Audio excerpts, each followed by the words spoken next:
Diferentes maneras de encarar, ¿no? Liderar un equipo.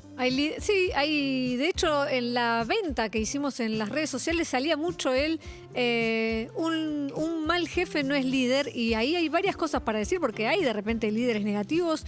Un ejemplo que se me viene a la cabeza, dicho por él mismo, era Agustín Pichot, que se consideraba un líder negativo hasta que hizo un cambio de mentalidad. Bueno, eso también se ve en un laburo más allá de un deporte, y de eso hablamos con 3 testimonios que están en diferentes situaciones de trabajo, pero con 3 jefes tóxicos. ¿Saben lo que es un jefe tóxico? El TPDMI para esto. Ahí está, bien. Quédate ahí, a ver, quédate ahí. Bien, ahí está. A ver, un poco más de luz ahí. Uno de los mejores estudios de fotografía publicitaria de Buenos Aires buscaba productora. Era el lugar al que muchísimos aspiraban, aprender de los más grandes viéndolos en acción. Con 23 años, Paula lo logró.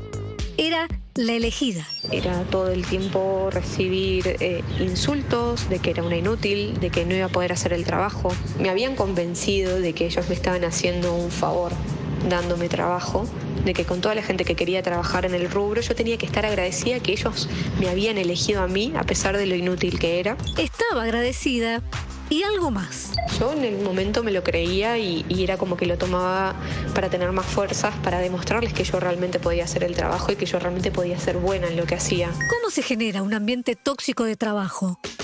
Andrés Atum es profesor en Management y Organización en la Escuela de Negocios de la Universidad Torcuato Di Tella y autor del libro Infierno: líderes y organizaciones que matan. Por un lado, necesitas un jefe que es una basura. Generalmente son los que te hacen la vida imposible y que te hacen doler el estómago. Puede que tenga una ayuda. Puede haber también empleados, colaboradores o colegas que también son mala gente. Pero para que todo eso suceda, se precisa de algo mayor. Tal vez lo más importante es que existe una cultura organizacional que permite todo eso y que es permeable a que la gente la pase mal. Según el último informe que hizo la consultora Gallup sobre el estado del trabajo en el mundo, 8 de cada 10 personas están descontentas con su trabajo. A Paula un día le sonó la alarma. Estaba haciendo horas extras en la oficina porque había una producción al día siguiente para la que todavía faltaban cosas. Y empecé a recibir mensajes de mi jefe diciéndome que qué hacía ahí, que no me iban a pagar las horas extra, que él me estaba viendo por las cámaras y que no tenía sentido, que si yo total no hacía nada, ¿para qué estaba haciendo ahí? Las personas no renuncian a las empresas, sino a sus jefes. Karina trabajó 7 años en una empresa que vendía cotillón. Entraba a las 8 de la mañana y se iba a las 7:30 de la tarde con suerte. Registradas en blanco, solo tenía 4 de las 11 horas que trabajaba. Y aún así... El laburo a mí me encantaba, pero el ambiente, la gente, hasta a veces tus propios compañeros te clavaban un puñal por la espalda. Gente que estaba pendiente de lo que decías o lo que hacías para allí contarle al dueño. Aunque su tarea principal era estar en el salón de ventas, hacía más cosas. Como por ejemplo, aquel día que estaba controlando el pedido que había llegado. Me llamaba, no estaba, yo tenía que controlar la mercadería que recibía y porque no fui, estaba con un lápiz y un papel en la mano. Me dijo, ¿no escuchás que te estoy llamando? Y me pegó un cachetazo y me tiró el cachetazo en el libro. Cayó el libro al piso, que el encargado lo miró como diciendo, nada. Nadie le decía nada, nada. Marina Díaz Ibarra es economista y llegó a puestos altísimos en su carrera. Por ejemplo, fue CEO de Mercado Libre. Y se quemó. Y escribió un libro. Un mundo sin jefes. Tuve depresión laboral, que es algo de lo que se habla muy poco, pero es bastante común. En Estados Unidos se gasta más o menos el equivalente del PBI de países como Grecia o Nueva Zelanda en tratar la depresión laboral. Es muchísimo dinero. Antes del burnout y la depresión como la que llegó Marina, aparecen malestares intermedios. Insomnio, ansiedad y, como cuando no querías ir al colegio porque te buleaban, dolor de panza. Del estrés y del pánico que me daba que algo saliera mal y que no me cayera toda la bronca, empecé a tener gastritis. Según el último informe de la Oficina de Asesoramiento sobre Violencia Laboral del Ministerio de Trabajo, el 75% de los trabajadores que consultaron ya estaban bajo tratamiento médico y 8 de cada 10 dijeron haber padecido angustia, depresión, pesadillas, baja autoestima y ataques de pánico. Fíjate en la pared detrás de ti. ¿El cuadro ha vuelto a desaparecer? Sí. ¿Dónde lo has escondido esta vez? En ninguna parte. ¿Por qué he tenido que ser yo? ¿Por qué escondes otras cosas? Lápices, cuchillos. Gaslight es una película de la década del 40 en la que un hombre empieza a hacer cambios en la casa para que su esposa crea que se volvió loca y así quedarse con su fortuna. Gaslighting se llama la técnica usada por muchos jefes tóxicos. ¿Pero vos estás seguro de lo que estás diciendo? Sos demasiado sensible. Sos la única con la que tengo problemas. Empezás a dudar de tus habilidades y de tu memoria. Una violencia psicológica en cómodas cuotas. Te hacen sentir que vos estás completamente loca y que no te estás acordando bien de los detalles, te hacen dudar de tu propia experiencia. Aunque en el corto plazo un ambiente competitivo genera ganancias para una empresa, está probado que a largo plazo traerá pérdidas. Los niveles de ausentismo suben, hay más rotación de personal y el personal que se formó ahí se va a otra compañía. Pero aún sabiendo de esta manta corta, se siguen eligiendo tóxicos al frente de los equipos. Creo que hay algo en la psicología humana de lo sexy que es la confianza, ¿no? Dicen que no hay mejor manera de convencer a alguien de que uno es capaz de algo, no hay mejor manera que autoconvencerse primero. Y ante ese jefe súper seguro, muchos quedan embelesados, medio enamorados. De gente que tiene una percepción de sí misma absolutamente exagerada muchas veces. Una de las razones por las que en niveles corporativos se soporta un jefe tóxico es porque puede ser mal visto en el currículum vitae estar menos de un año en un trabajo. O la compañía les está pagando un programa o un tuition como un MBA que los obliga a estar, porque a veces no tienen la confianza suficiente y la creencia de que pueden encontrar un mejor trabajo, o piensan que si cambian de trabajo, en realidad el jefe que pueden tener es aún peor que el anterior. Entonces reina lo de más vale malo conocido que bueno por conocer. Al cotillón en el que trabajaba Karina, cada tanto llegaba algún que otro inspector. Cuando caía la FIP o el Ministerio del Trabajo, a todos los que estaban en negro los mandaban a esconder en el depósito. De 20 trabajadores, solo 6 estaban en regla. Karina firmó una declaración jurada en la que decía que todo estaba en orden. Yo en ese momento mentí, porque la chica del ministerio me dijo, esto es una declaración jurada, vos tenés que decir la verdad. ¿Y sabés lo que pasa? Le digo que si yo le digo la verdad, le digo yo tengo 3 pibes para mantener, me quedo sin laburo. ¿Y Paula? ¿Por qué no se iba del estudio de fotografía? Porque era una experiencia que era muy interesante, yo aprendí muchísimo, también me lo tomaba como a desafío personal, ¿no? El soportar esas situaciones y a pesar de todo ser una productora excelente. De las 24 horas que tiene un día le dedicamos en promedio unas 8 horas al trabajo.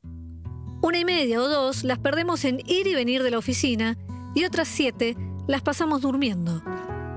Estamos más tiempo con nuestros jefes que despiertos en nuestra casa. Yo siento que después de que dejé de trabajar en ese lugar, recuperé mi vida, porque no tenía vida.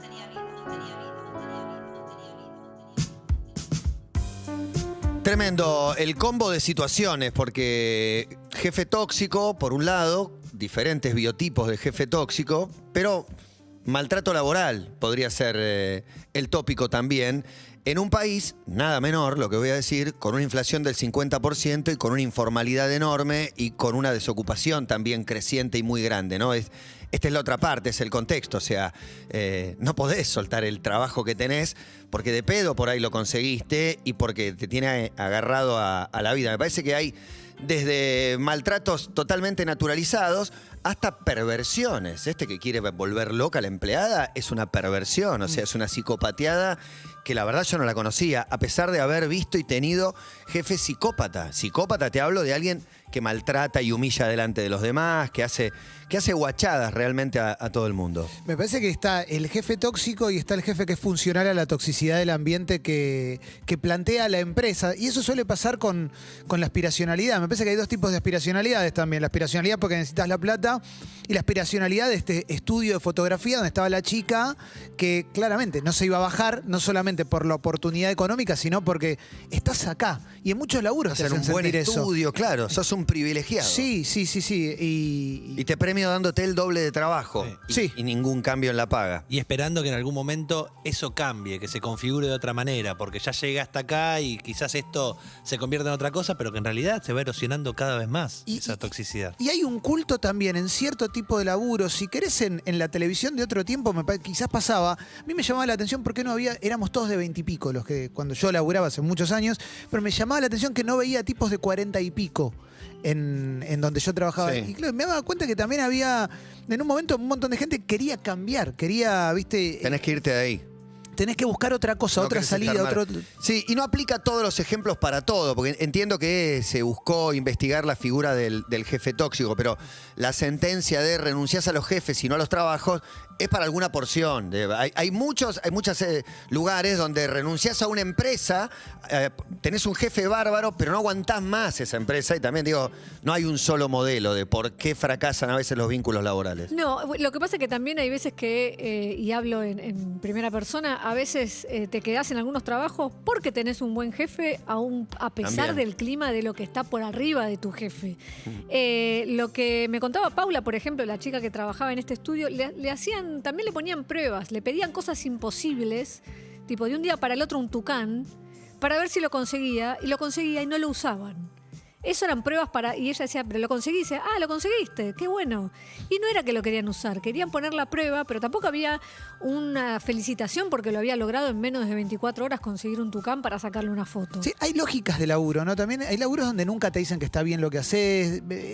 Bueno, ese son es herramientas muy raras, ¿no? He visto Es otra entrevistas de característica. trabajo donde una de las partes era, bueno, maltratamos un poquito, bajan un par de los muchachos y maltratan un poquito a ver si la chica está preparada para ocupar ese lugar. Hay una característica de los jefes tóxicos que es dividir el grupo en el sentido de tener favoritismos y demás, beneficiar a algunos contra otros, y lo que sucede, comentaban quienes están en tema y lo analizan, es que cuando está esa división, cuando hay un logro del equipo, quien se lleva el crédito es el jefe. No hay nombres propios por debajo de él, es el jefe. ¿Y esa división será la respuesta a por qué naturalizamos tanto como el jefe psicópata que mencionas antes? Como, porque está naturalizado y de hace muchos años. Como, sí, si no te toca ser la víctima. Te dice algo que es si sos testigo de eso. denunciable y todos nos hacemos los boludos o nos callamos la boca, lo tomás como, bueno. Es que así. también imagino que si una persona está sufriendo eso y es capaz de quedarse y recibir esa violencia por el simple hecho, imagino el que está de costado, que es testigo, y dice, tendría que saltar por Ni esta me situación, meto. pero ni me meto, porque ya, bueno. Es que ahí se mezclan un montón de cosas. Y también hay algo que creo que ahora está menos naturalizado, pero era el derecho de piso. Que nosotros todos lo hemos vivido, que de repente te decían algo y la explicación era, bueno, derecho de piso. ¿Qué significa? Son las cosas más idiotas que vi en mi vida con No, respecto es obviamente a que los hay trabajos. tareas más, no sé, más difíciles o que nadie quiere, que en general las hace. Eso para mí es el derecho de piso, no el maltrato. Vuelvo a Pichot, que decía el derecho de piso era te fajan, te rapan, te humillan, te cagan a palos entre todos. ¿Qué es ese derecho de piso? ¿Qué ganás? ¿Qué es eso? ¿Para qué? ¿Qué es ganás? una demostración ¿Quién le de sirve? poder, pero en el derecho de piso también está pedirle cosas por fuera de su tarea, estas cosas que terminan mezclándose lo personal con vos tenés un jefe, pero tu jefe te termina diciendo pagame Metrogas. Y es mi tarea. Hay algo psicológico también de cuando todo el tiempo te dicen que tu laburo es malo. Se me ocurre ahora, no sé, que al que se lo dicen todo el tiempo está todo el tiempo tratando de mejorar para poder lograr que le digan que el laburo es Está bueno. esperando que le digan que es bueno, que no se lo van a decir.